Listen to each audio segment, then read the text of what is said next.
بسم اللہ الرحمن الرحیم۔ سٹار نیوز آن لائن میں خوش آمدید۔ آج ہم بات کریں گے احمد پور سیال میں خصہ سازی ملکی ثقافت کی آئینہ دار۔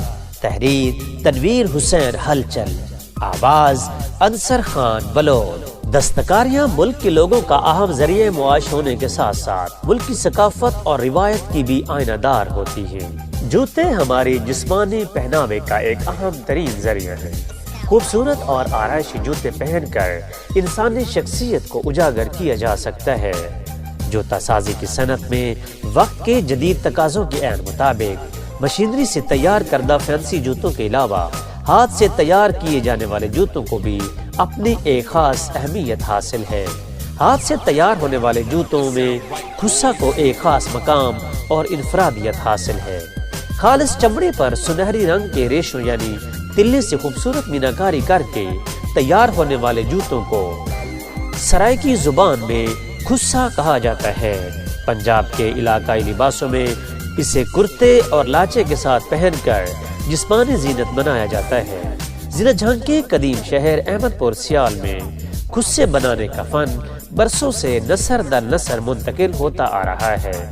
خصہ بنانے کے لیے چمڑے کو پانی کے ساتھ دھونے کے بعد خشک ہونے پر پیمائش کے مطابق کٹائی کی جاتی ہے، جسے مزید پانی لگا کر منگلی کی مدد سے کوٹ کر نرم کیا جاتا ہے۔ ویانگا کے ساتھ چمڑے میں پھیلاؤ پیدا کیا جاتا ہے، جس کے بعد چمڑے کو ایک بار پھر منگلی سے ہم کنار کیا جاتا ہے۔ خصے کی تیاری میں تلوے میں ڈبل چمڑا استعمال کیا جاتا ہے، جس پر پہلے پنے اور پھر کھرے کی سلائی کی جاتی ہے۔ اس طرح ایک خصہ تیار ہوتا ہے۔ مقامی دستکار بڑی مہارت سے چمڑے سے اعلیٰ قسم کے خصے تیار کرتے ہیں۔ ان خصوں پر روایتی نمونوں میں بڑی خوبصورتی اور باریکی سے کی گئی کڑھائی کو دیکھنے والا دنگ رہ جاتا ہے۔ یہ خصے نہ صرف اندرون ملک بلکہ بیرون ملک بھی بہت مقبول ہیں۔ احمد پور سیال کو اپنے دستکاروں پر فخر ہے، جو نہ صرف ملکی سطح پر عالمی سطح پر بھی اپنا نام روشن کر رہے ہیں۔ مشینری کے جدید دور میں بھی خصہ کی انفرادیت اہمیت مسلم ہے۔